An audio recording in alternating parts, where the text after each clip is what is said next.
I'm being blackmailed. I'm being extorted. That's what's happening. I've always known the rule that if you're ever being blackmailed, don't pay. I mean, even if you think you can pay a blackmailer, they'll just ask you for more a second time. But you're scared, so you pay. I thought I could make the problem go away, so I actually paid. And then I paid again. But then they threatened again last night, actually, and then again this morning, so I haven't slept.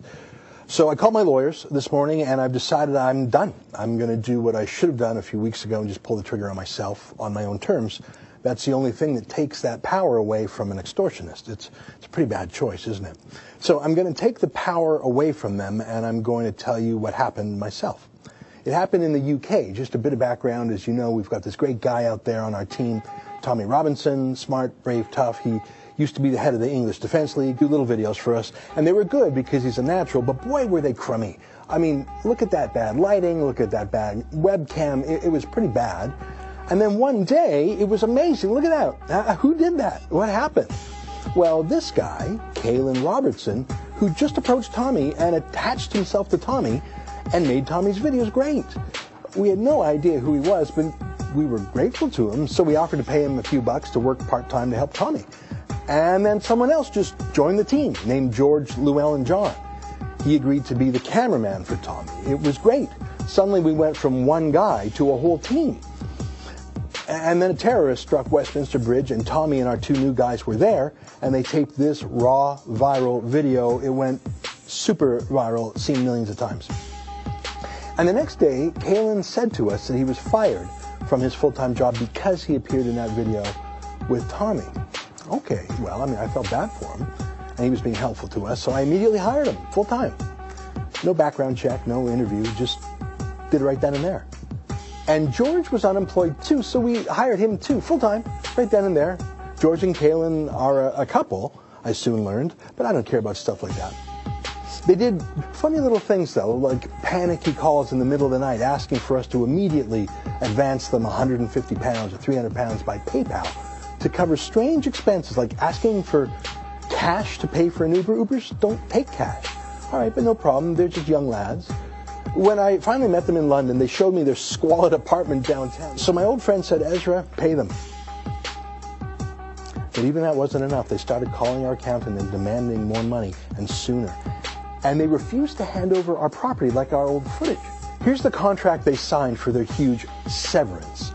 As you can see, it was really a contract for a shakedown. Not so much for severance. Most of the terms there were a contract to shut them up, to stop them from lying. But they immediately broke the contract, and now they weren't just threatening me or my friend. They were threatening Tommy Robertson too. Caolon Robertson and George Llewelyn-John threatened to release video footage they claimed to have taken of Tommy Robertson confessing that he punched a guy at Ascot in self-defense. They said they had Tommy Robertson on tape confessing to that. And then if we didn't pay them thousands of pounds, they'd rat out Tommy, whether it was to the police or to a UK tabloid that would just love that video footage.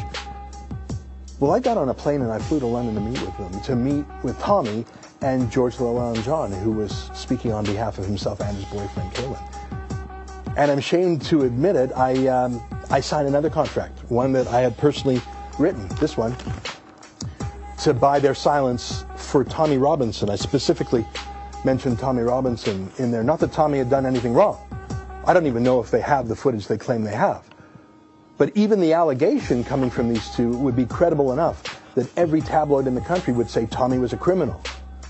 And if they were threatening to report Tommy for an actual crime, well, I don't know, maybe Tommy would go back to prison. So this was a double extortion. Extorting me by threatening to say I'm pocketing money that's supposed to go to other places, that's a lie. And threatening Tommy with extortion by threatening him with possible jail. Again, I have no idea what kind of footage they stole from us. I don't know what they have. So I'm sorry, I paid it again. I actually paid this. Here's the contract I personally took to the UK to pay them off. I put in some money, and Tommy put in some money, and we got them to sign a contract. All right, but then today, this morning, we learned that they were proceeding with the extortion anyways. They were going to do all the things they said they wouldn't do if we paid them. Or maybe we'd have to pay them again. I phoned Tommy up. He immediately called George and Caolon, but they were adamant. They were going to do it. In fact, Tommy learned that the two of them had secretly recorded our conversation when I went there to agree to the payoff. They were recording that. Even while they were blackmailing once, they were setting up the next blackmail with a recording. I know this sounds so insane, but they were doing it.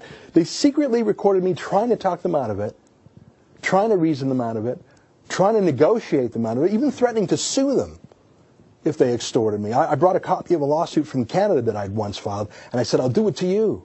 They recorded everything we said, everything they said, as they tried to wring more money out of us. You know what? I'm sorry, enough. Sorry, it's enough. It's not just that we can't afford it. We're a small company. We rely on donations. And frankly, you want to talk about ethics. It would be unethical to use our viewers' money that was given to us to build the company to pay off blackmail. So what do you do? Well, I called up my lawyers in the UK and I asked them. 3 of them got together on the phone. They've given me lots of advice. Some of it is private that I won't share with you, like the right way to report extortion to police. Some of it is public advice, like if you're being blackmailed, tell on yourself first. You say what I've said. They say they have Tommy on tape saying he acted in self-defense. I spoke to Tommy, and he said he's fine with me revealing what they have on him. He agrees with me. We have to do this. They have other rough language by Tommy on tape. They have